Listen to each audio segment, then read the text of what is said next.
Bill మాట యేసు మాట భలే భలే మాట బంగారు మాట బైబిల్ మాట యేసు మాట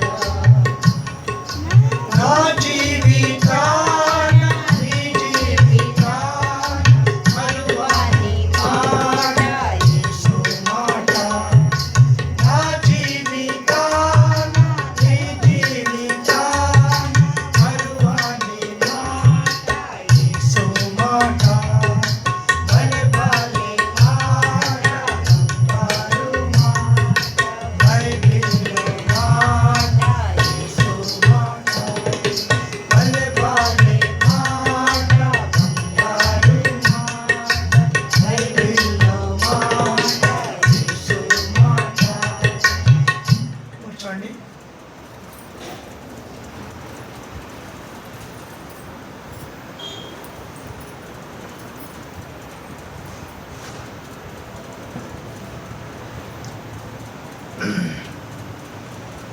పరిశుద్ధ బలలో ప్రవేశించడం అంటే ప్రభువైన దేవునితో మనం ఐక్యపరచుకోవటం. It's the communion of God. దేవునితో మనకి సమైక్యతను గురించి ఈ టేబుల్ దగ్గరకు వస్తాం. యోహాను సువార్త 6వ అధ్యాయము 54వ వచనంలో ఈ మాట రాయబడింది. యోహాను గాస్పల్ ఆఫ్ జాన్ 6:54. నా శరీరము తిని నా రక్తము త్రాగువాడే నిత్య జీవము గలవాడు, అంత్య దినమున నేను వానిని లేపుదును. ఈ రొట్టె అనేది ఇట్ ఇస్ ద రిజరెక్షన్. ఒక వ్యక్తి చనిపోయిన తరువాత బ్రతకడం అనేది లోకంలో ఎప్పుడు జరగదు. కానీ వన్ డే విల్ కమ్, ఒకరోజు వస్తుంది. ఈ క్షయదేహము అక్షయదేహముగా మారిపోతుంది. ఈ దేవ శరీరము మహిమ శరీరముగా మార్చబడుతుంది. ఈ మర్త్యమైన శరీరము అమర్త్యతను ధరించుకుంటుంది. అంటే ట్రాన్స్ఫిగరేషన్ అవుతుంది అన్నమాట. ఊరో పాతి పెట్టినా లేకపోతే కట్టెలు పెట్టి కాల్చినా ఇది డస్ట్, మట్టి. బూడైనా మట్టిలో కలవాల్సిందే. మామూలుగా శరీరంతో పెట్టినా కానీ అంత్యదానం మనం నేను వాళ్ళు లేకపోతుంది. Is the great hope. క్రైస్తవ జీవితంలో ఉన్న గొప్ప నిరీక్షణ ఏంటంటే we will resurrect in the time of God's appearance, second coming. ఆయన రెండవసారి వచ్చినప్పుడు మనం ఖచ్చితంగా ఆయన కలుసుకుంటామనే ఒక నిరీక్షణ ఉంది. అది క్రైస్తవ నిరీక్షణ. ఈ నిరీక్షణ కొరకు ఏమనంటే ఆయన శరీరాన్ని రక్తాన్ని రొట్టెగా ద్రాక్షరసంగా మన మధ్యన పెట్టాడు. It is the communion of దేవునితో ఐక్యం చేసుకోవడానికి. సరే, ఇప్పుడు దీంట్లోకి రావాలి అంటే ఆ వ్యక్తి ఎలా ఉండాలి? ఎలా ఉంటే ఆయన శరీరంలోకి రాగలడు? ఎలా ఉంటే ఆ రక్తంలో ప్రవేశించగలడు? రండి, దేవుని గ్రంథమైన బైబిల్లో నుండి 1వ కొరింథీయులకు రాసిన పత్రిక 12వ అధ్యాయము 12, 13, 14 వచనాలు. 1వ కొరింథీయులకు రాసిన శరీరం ఏకమైనను అనేకమైన అవయవములు కలిగి ఉన్నదో ఎలాగ శరీరం యొక్క అవయవములన్నీయు అనేకములైనను ఒక్క శరీరమై ఉన్నవో అలాగే క్రీస్తు ఉన్నాడు. ఎలాగనగా యూదులమైనను గ్రీసు దేశస్థులమైన దాసులమైనను స్వతంత్రులమైనను మనమందరము ఒక్క శరీరంలోనికి ఒక ఆత్మయందే బాప్తిస్మం పొందితిమి. మనమందరము ఒక ఆత్మను పానము చేసిన వారమైతిమి. శరీరం ఒక్కటే అవయముగా ఉండక అనేకమైన అవయములుగా. కాబట్టి వేరే పార్ట్స్ ఆఫ్ ది బాడీ, శరీరంలో చాలా అవయవాలు ఉన్నాయి. కిందకి వెళ్తే కన్ను, చెయ్యి, ముక్కు, నోరు ఇవన్నీ ఉన్నాయి. అంటాడు కన్ను ఒక్కటే అంత అయితే, చూడండి అన్నమాట 17వ వచనం, శరీరం అంతయు కన్ను అయితే వినుట ఎక్కడ?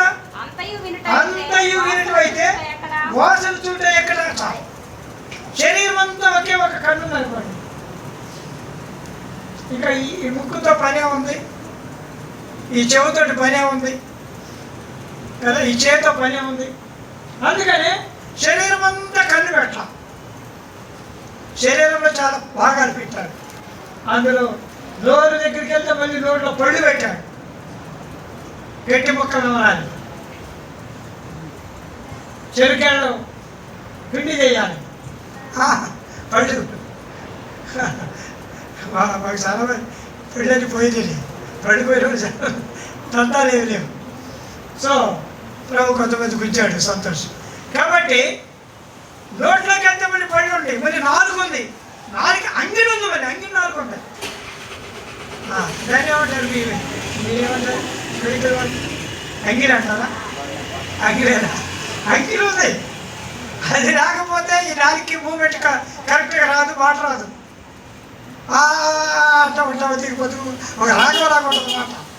సో అందుకనే దేవుడు ఎవరంటే శరీరం అంతా కన్ను కాదు, శరీరం అంతా చెవు కాదు, శరీరం అంతా నోరు కాదు, శరీరం అంతా కాలు కాదు.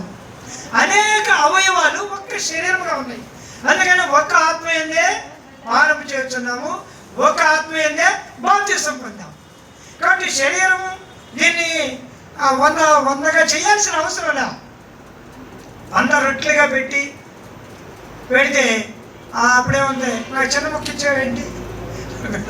అప్పుడు పెద్ద క్వశ్చన్ అనమాట. రొట్టె ఒకటే, నువ్వు పెద్దది తీసుకో, తనకాయ అంత తీసుకో, నేను ఎవడంటాడు? పొన్నంత చిన్నది తీసుకో, అంగిలంత మరి కొంచెం తుంచుకో, లేకపోతే చెయ్యి అంత పెద్దది తీసుకో, ఎవడికాదంటాడు? అంటే ప్రభు ఏమంటాడంటే ఆయనతో ఐక్యం చేయడానికి మనల్ని ఒక అవయవాలుగా చేస్తూ వచ్చాడు. అయితే అవయవాలకి ఇట్ మేక్స్ సమ్ వర్క్స్. ప్రతిదానికి పని ఉంది. 2 కళ్ళు ఉన్నాయి, ఒక కన్ను నేను చూస్తాను, ఇంకో కన్ను నేను చూడండి అన్నాను. ఆ మనిషి పరిస్థితి ఏంటి? బండి మీద వెళ్తూ ఉంటాడు, కన్ను మూసి తాగుతూ ఉంటాడు, అవతల వచ్చి కూర్చుతాడు. ఇంటి కన్ను అంటే ఆడ జాగ్రత్త ఆడుకుంటాడు. కేర్లెస్గా చేశాడు అనుకో, అది ప్రమాదమే. లేదా నేను నోరు మూసుకొనే ఉంటాను, పొద్దుకూకులు తినపోతే చచ్చిపోతాం, అట్టాన్ని చచ్చిపోతాం, తినపోయినా చచ్చిపోతాం, కన్ను మూసినా చచ్చిపోతాం. సో కాబట్టి అంటే ఏ పార్ట్ వర్క్ ఆ పని ఆ పార్ట్ చెయ్యాలి. అది రొట్టెలో పాల్గొనడానికి దేవుడు అంటే దీన్ని మనం ఏం చేయవచ్చు ఏమనంటే ఇదొక ఏమనొచ్చు అంటే ఒక పార్ట్, ఒక భాగం, పని అని చెప్పవచ్చు. ప్రభు బలలోకి వచ్చే మనకు ఒక పని ఉందని మనం నమ్మాలి. అది ఏ పని అన్నా కావచ్చు, పాటలు పాడే పని కావచ్చు, చేపలు తీసే పని కావచ్చు, సువార్త చేసే పని కావచ్చు, ఏదో ఒక పని. అందుకని ఆత్మయందే పానము చేసేది, ఒక ఆత్మయందే బాప్తిసము. కాబట్టి ఒక శరీరంగా ఉండడానికి ఈ పార్ట్ కొన్నిసార్లు చిన్న పిల్లడు పుడతాడు, చిన్నపిల్లడు ఎప్పుడే పుట్టాడు, 6 రోజులు పుట్టాడు. అడిగాడు ఎంత కూడా కాలు ఉంటుందా? అది డోర్ ఎంత ఉంటుంది, కన్ను ఎంత ఉంటుంది, కాలు ఎంత ఉంటుంది కదా. ఇంత చిన్న కాలు ఏంటి తీసి అవతల పడేయమంటారా? ఇంత చిన్న కన్ను ఏంట అంటారా? వాడికి ఉంది. ఆడి పార్ట్ ఏంటంటే తల్లిని దగ్గర తీసుకొచ్చుకోవటం, ఏడుస్తూ ఉంటే తల్లి వస్తూ ఉంటాం. వాడికి వేరే పని లేదు. చిన్నవాడు పుట్టాడు, వాడి పని ఏంటి? ఇక వాడి పని లేకుండా ఉన్నాడా? ఏడుస్తూ ఉంటాడు, ఎవడు వాడి పని, లేకపోతే ముసి నవ్వలు వాడి పని. సో కాబట్టి బల్ల దగ్గరకు వస్తున్న మనకు ఏడ్చే పని అయినా ఉంది, నవ్వే పని అయినా ఉంది, చేసే పని అయినా అది ఎరిగి ప్రభు బలంలో ప్రవేశించడం మనకి అవసరం. ఇది మొదటి సంగతి. రెండవది కొరింథీయులకు రాసిన 2వ పత్రిక 6వ అధ్యాయం. కొరింథీయులకు రాసిన 2వ పత్రిక 6వ అధ్యాయం 11, 13 వచనాలు కలిసి ఉంటాయి, చదవండి. అరమర లేకుండా మీతో మాట్లాడుచున్నాను, విశాలపరచబడి మీ ఎడల మా అంతఃకరణము సంకుచితమైనది కానీ మీ అంతఃకరణమే సంకుచితమైనది. మీ ఎడల మాకున్న అంతఃకరణము ప్రతిఫలముగా మీరు విశాలపరచుకొనండి. మీరు నా పిల్లలని మీతో ఎలాగూ చెప్పుచున్నాను. ఈ విశాలత అనేది ఎక్కడ ఉంటుందంటే తల్లి తండ్రి పిల్లల మధ్యనే ఈ అంతఃకరణ విషయం అంటే ఆలోచన, ప్రేమించుట, పోషించుట, ధైర్యపరచుట, ఇవన్నీ తల్లి తండ్రి పిల్లల మధ్యనే ఉంటుంది. ఇప్పుడు తండ్రి అంతఃకరణం చిన్నగా చేసుకున్నాను అనుకో, కఠినంగా చేసుకున్నాను అనుకో, ఆ పిల్లడికి ఫీడింగ్ ఇవ్వలేడు. ఆ భార్యను అంటే ఒక రకంగా చెప్పాలంటే it is the one family అని చెప్పవచ్చు. ఇందాక మన బాడీ అంటున్నాం, ఇది మన ఫ్యామిలీ. అంటే విశాలపరచబడినటువంటి మీరు నా పిల్లలని చెప్పుతున్నారంటే నేను మీ తండ్రిని, మీ నా అంతఃకరణం విశాలంగా ఉంది, కానీ మీ అంతఃకరణమే సంకుచితంగా ఉంది. మీరే నన్ను అర్థం చేసుకోవాలి. జనరల్గా తల్లిదండ్రులను అర్థం చేసుకునే పిల్లలు ఉంటారు, కానీ పిల్లలను అర్థం చేసుకునే తల్లిదండ్రులు లేకపోవచ్చు. ఎందుకంటే పిల్లల అంతఃకరణం సంకుచితంగా ఉంటుంది, తండ్రిని అర్థం చేసుకోలేడు. మనక మామూలుగా ఆ యూట్యూబ్లో చూస్తే ఆ వయసు వచ్చిన తర్వాత వాడికి తెలుస్తుందంట. ఏదో మనకి చెప్పడం రాదు, కానీ ఆ తండ్రి మనసులోకి రావాలంటే ఆడు అప్పటికి తండ్రి చచ్చిపోయే వరకు కూడా అడిగి తెలవదంట. ఆ బాధ్యతలకు వీడు వచ్చినప్పుడు అప్పుడు అనుకుంటాడంట, మా నాన్న ఇందుక తెల్లపాటిగా నిద్ర లేకుండా పోయాడు, ఓటీలు చేశాడు, డ్యూటీలు చేశాడు అని అప్పుడు అర్థమవుతుందంట వాడికి. సో అంటే విశాలపరచబడిన అంతఃకరణం కలిగిన కుటుంబం శరీరం దగ్గరికి తీసుకొచ్చాడు. అంటే ప్రేమించటం, పోషించటం, నడిపించటం, ధైర్యపరచడం అనేది తెలిసిన వారికే ఈ బల్ల. అంటే మామూలు పోషణ గురించి బాధ్యతలు కొంతమందికి లేకపోవచ్చు, కానీ ఆత్మీయమైనటువంటి కుటుంబం యొక్క విలువలు ఎరిగినప్పుడు ప్రభు బల్ల మనకెంతో దాంట్లో పాల్గొనడానికి ధైర్యము, స్థైర్యం కలిగి ఉంటాం. మూడవదిగా రండి, దేవుని గ్రంథమైన బైబిల్ లూకాసు వార్త 22వ అధ్యాయము. లూకాసు వార్త 22వ అధ్యాయము 29, 30, 31 వచ్చినారు. కనుక నా తండ్రి నాకు రాజ్యం నియమించినట్టుగా నా రాజ్యంలో నా బల్ల యొద్ద అన్నపానములు పుచ్చుకొని సింహాసనముల మీద కూర్చుండి ఇశ్రాయేలు 12 గోత్రముల వారికి మీకు తీర్పు తీర్చుటకై నేను మీకు రాజ్యము నియమించుచున్నాను. సీమోను ఇదిగో సాతాను మిమ్మల్ని పట్టి గోధుమల వలె చల్లించుటకు మిమ్మల్ని కోరుకున్నాను, కానీ మీ నమ్మిక తప్పిపోకున్నట్లు నేను నీ కొరకు వేడుకొంటిని. నీ మనసు తిరిగిన తరువాత నీ సహోదరులను స్థిరపరచుమని. ఇక్కడ చూస్తే 28వ వచనం, నా శోధనలో నాతో కూడా నిలిచి ఉన్నవారు మీరే. అక్కడ నుండి రావాలి.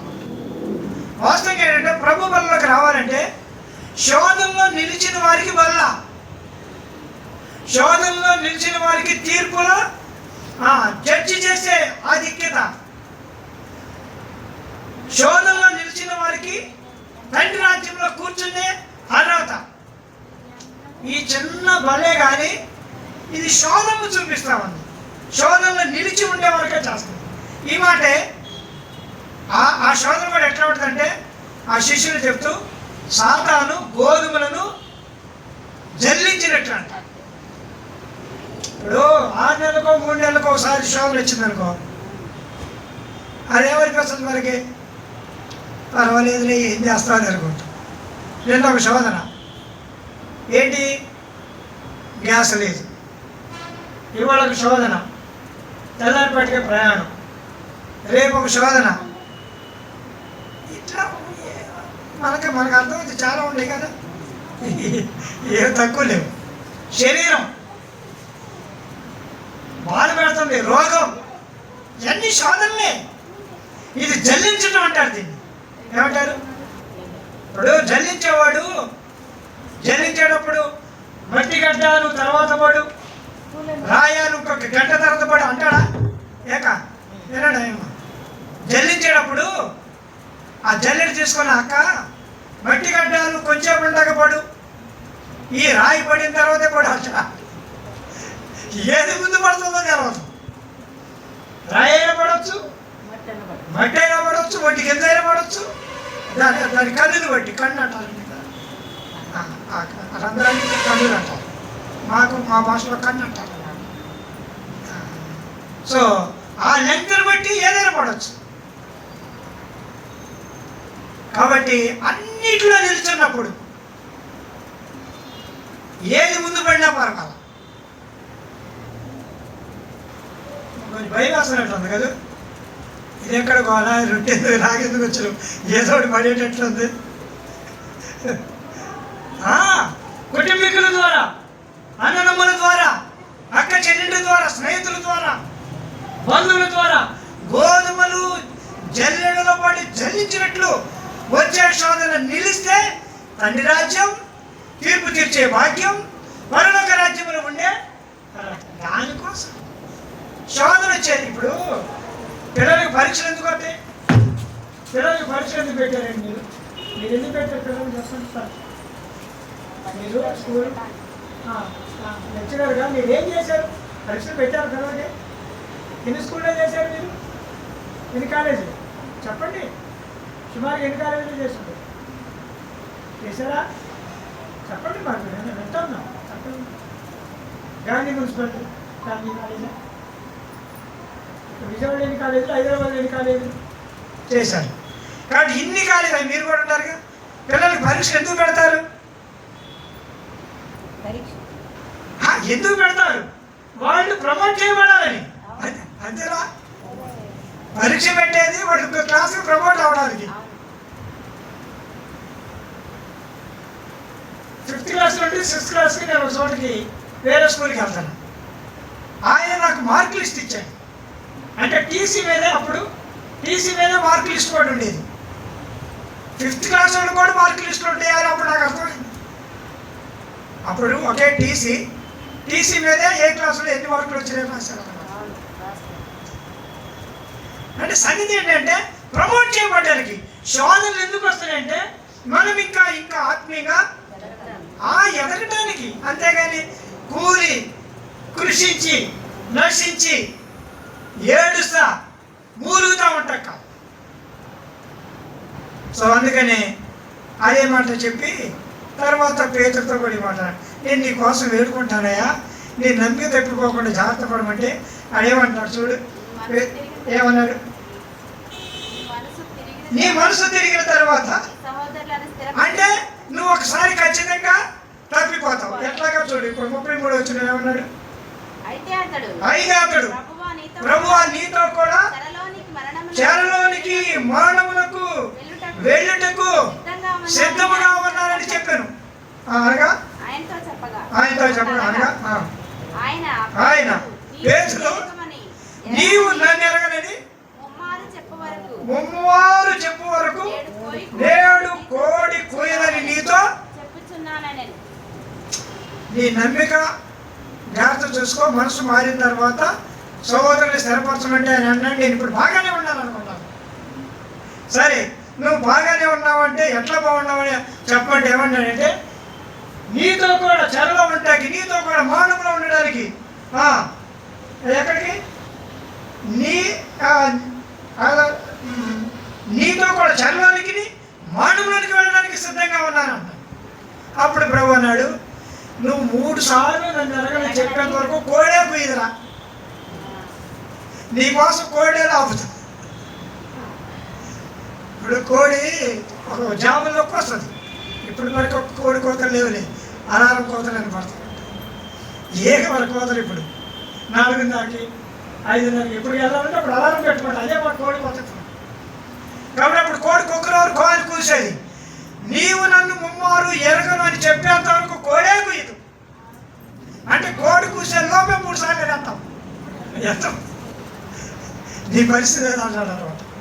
కాబట్టి జ్ఞాపకం. అది సాతాను శోధన అంటే చెరలోకైనా మరణంలోనికైనా ఎక్కడికైనా ఉండడానికి నేను సిద్ధంగా ఉన్నాను అనుకుంటావు. కానీ నీ లోపల ఉన్నటువంటి శరీరం ఏమంటుందంటే వద్దు, తప్పిపో, నమ్మిక తప్పిపో, శోధనలో ఉండొద్దు, చూడు పెద్ద రాయి పడిపోతుంది, గోధుమ గింజలలో నుండి మట్టి పడిపోతుంది, గోధుమలు కూడా పడిపోతాయి తాలు తప్పైతే.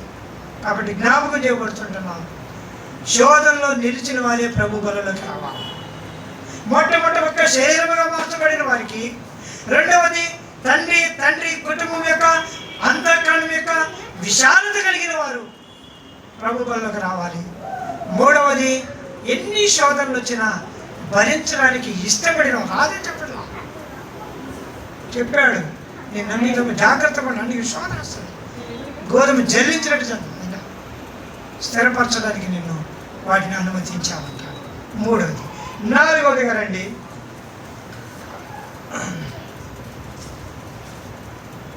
రెండవ కొరింథీయులకు రాసిన పత్రిక 8వ అధ్యాయం.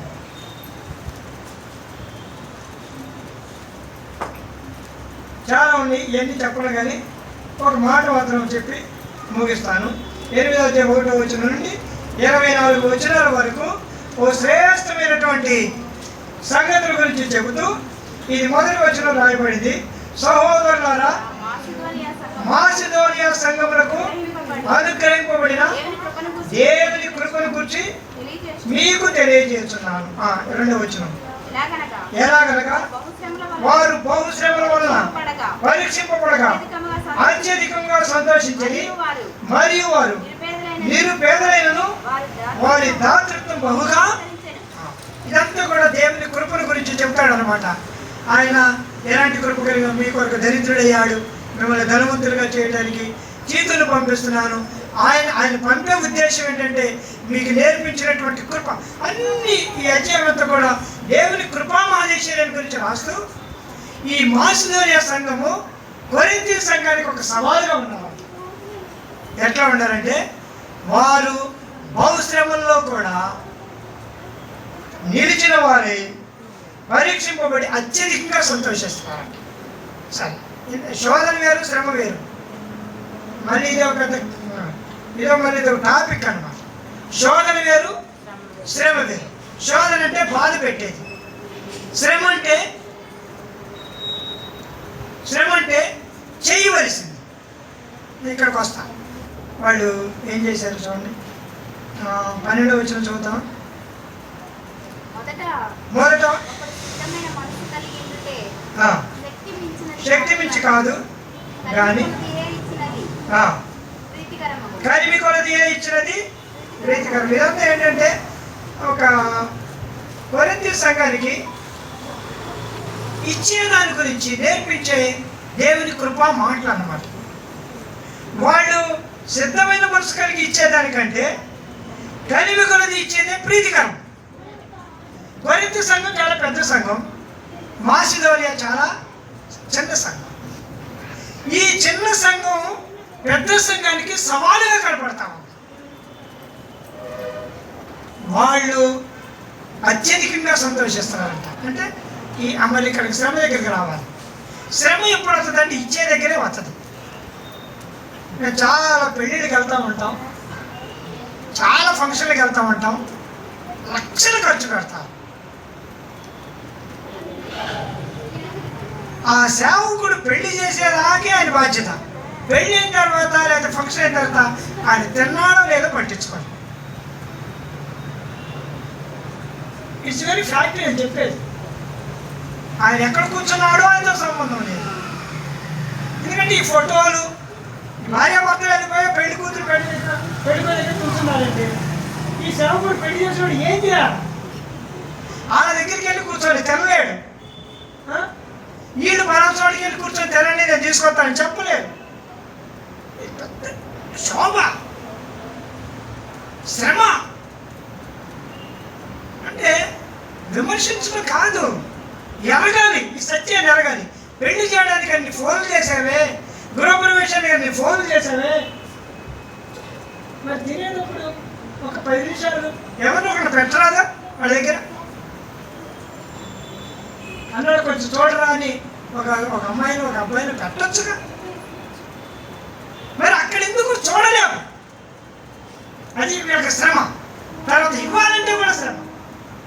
అది ఛార్జీలు పెట్టుకుని వచ్చాడేమో, ఎంత దూరం నుండి వచ్చేది, వాడికి ఏదైనా ఇచ్చి ఆతిథ్యం ఇచ్చి సంతోషంగా పంపుతుంది. అది రానే రాదు. ప్రభుని బట్టి చెప్తున్నాం, ఇది దేవుని చిత్తం. దశంభాగం అదంతా నువ్వు మందిరాలు ఇస్తావు ఇవ్వకపోతావు, అది నీ ఇష్టం. ఈ శ్రమను భరించాలి. ఈ శ్రమను అనుభవించేవారికి ఆత్మీయమైన అర్థం ఉంటుంది. ఎన్నోసార్లు ఇలాంటి మానసికమైన వ్యధకు గురైన పరిస్థితులు మేము ఎరుగుతాం. కాబట్టి ఎందుకు చెప్తున్నామంటే సంతోషంగా, శ్రమలు అధికమైన సంతోషం. కొరింథీ సంఘంలారా, మీరు పెద్దవాళ్ళు, మాసిదోనియ మీకు నేర్పిస్తాను. మాసిదోనియ నాకు చేశారు కాబట్టి మీరు నేర్చుకోండి అని పౌలు రాస్తామన్నారు. అంటే బల్ల దగ్గరికి రావాల్సిన వారికి ఏంటంటే సమర్పణ జీవితం అనేది చాలా ప్రాముఖ్యం. ఎంత సమర్పణ కలిగిన జీవితం అంటే అంత సంతోషాన్ని అనుభవిస్తాం. ఎంత బిగబట్టి ఆలోచించే తత్వం ఉంటే అంతగా ఆత్మీయ జీవితంలో ఎదగలేవు. దైవజనుడు భక్సింగ్ గారు ప్రపంచం అంతా ఎలా విస్తరించాడు. మేము ప్రాక్టికల్గా మేము ఎరుగుదాం. పలు స్థలాల్లోకి వెళ్ళి దేవుని వాక్యాన్ని, దేవుని ప్రజలను ఆశీర్దిస్తే సంఘాలైనవి. చాలా పర్యాలు ఏంటంటే ఒక సంఘంలో ఇద్దరు పెద్దలు ఉండేవాడు. వాడు ప్రొద్దుటే వచ్చి, అన్నా మీరు భోజనం చేయండి, శుభ్రంగా తినండి, ఇక్కడ సాధేసుకొని మందిరంలో కూర్చోండి.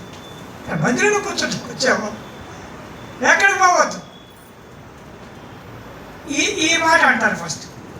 ఆ తర్వాత ఏమంటారంటే అవతలికి వెళ్ళి మన సేవకుడి పనే లేదంటే ఆయన తినేసి మెదలు కూడా కూర్చుంటాడు, ఇట్లా కూడా చెప్తారు మరి ఆలోరే. సో ఇవన్నీ కూడా శ్రమలు, శోధన వేరు, శ్రమలు వేరు. కాబట్టి వీటిని భరించాలి. ఇక్కడ మనం ఆత్మీయంగా వర్ధిల్లినప్పుడు మనము ఇంకోళ్ళకి చెప్పేవాడు. మాసిదోనియా సంఘం అట్లా వర్ధిల్లింది, అందుకని కొరింథీ సంఘానికి మాదిరిగా ఉంది. ఇదంతా కూడా గొప్ప అద్భుతమైనటువంటి తీర్చుని వాడు కోరుతున్నారంట.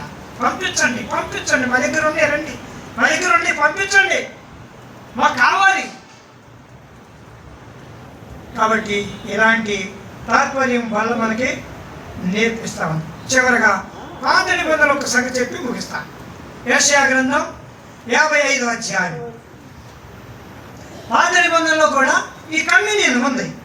55వ అధ్యాయము 14వ వచనం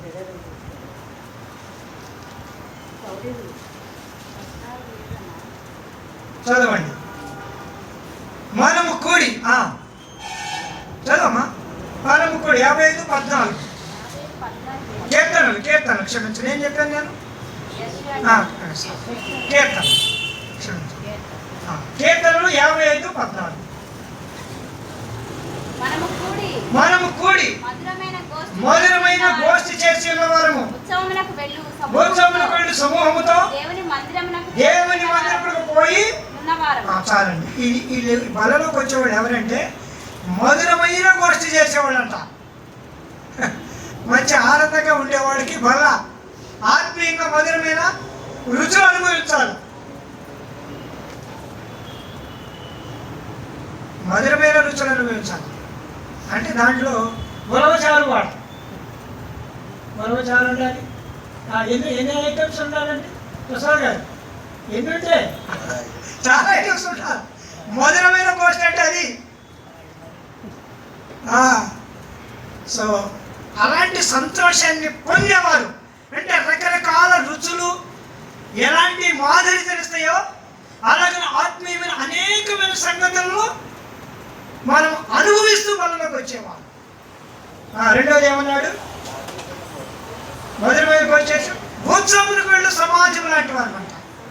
ఇప్పుడు తిరణాలకి తీర్థాలకి వెళ్ళేవాళ్ళు ఎట్లా ఉంటారు? ఇప్పుడంటే బళ్ళు కార్లు వెళ్తున్నారు, కానీ ఇదొక మైళ్ళు నడిచేవాళ్ళు కదా. ఎవరైనా ఉత్సవానికి వెళ్ళేవాడు, అది మేరీ మాత ఉత్సవం కానీ, అది ఏ ఉత్సవం కానీ, ఉత్సవానికి వెళ్ళేవాడు ఎవడైనా ఏడ్చుకుంటే అన్నాడా? పరుగు, ఆనందం. It's the communion of enjoyment, joyfulness. ఇది టేస్టీ, ఇది మధురమైనది, ఇది సంతోషకరమైనది. తర్వాత మందిరములకు, దేవుని మందిరానికి వెళ్ళే జీవితాన్ని చూపించాలి. వాళ్ళ దగ్గరికి ఇప్పుడు ఆదివారం ఎందుకు వెళ్తున్నామంటే మొదటి గోష్ఠి చేయడానికి, ఉత్సాహ సమాజంలోకి వెళ్ళడానికి, దేవుని మందిరంలోకి వెళ్ళి ఆయనతో కూడా ఐక్యం చేపట్టడానికి. కాబట్టి ఎవరైనా వాళ్ళు చేసుకుని తెలియవచ్చుగా, అక్కడ కాదు, దేవుని మందిరంలోకి వెళ్ళేవారు. అక్కడ ఆయన కలుసుకుంటారు, అక్కడ ఆయనలో పార్టిసిపేట్ చేస్తారు. పాత నిబంధన కాలంలో మనం వీళ్ళే కొద్ది చాలా సంగతులు ఉన్నాయి. పురుషులందరూ సంవత్సరాలు 3 సార్లు ఉండాలి. పర్ణశాల పండుగలు ఉన్నాయి, ప్రథమ ఫలాల పండుగలు ఉన్నాయి. నిన్న బుధవారం భస్మ బుధవారం స్టార్ట్ అయింది, మట్లాదివారం ఉంది, గుడ్ ఫ్రైడే ఉంది, చేస్తుంది కదా ఉత్సాహ సమాజం. ఇవన్నీ ఇవన్నీ కూడా మనం ఎరిగితే ప్రభు కొరకు మనం నమ్మకంగా ఉంటాం. ప్రభు వల్ల మనకు ఆశీర్వాదకరంగా. ఒకవేళ ఈ విషయాలు శరీరంగా ఉండడంలో, అవయంగా ఉండడానికి తప్పిపోయామా, అంతఃకరణం విశాలంగా ఉండడంలో తప్పిపోయామా, సమర్పణ జీవితం విశాలంగా లేకుండా లేదా సంతోషంగా లేకుండా ఉండి తప్పిపోయామా, సమాజం మందిరంలోకి వెళ్ళకుండా తప్పిపోయినామా, మొదటి గోష్ఠి యొక్క ఆ మాదిరితని ఎరగకుండా తప్పిపోయామా, నా శరీరం తిని నా రక్తం త్రాగు వాడే అట్లు పరీక్షింపబడిన వారమై ప్రభు బలలో ప్రవేశిద్దాం. ప్రభు మనకు సహాయపడిగాక.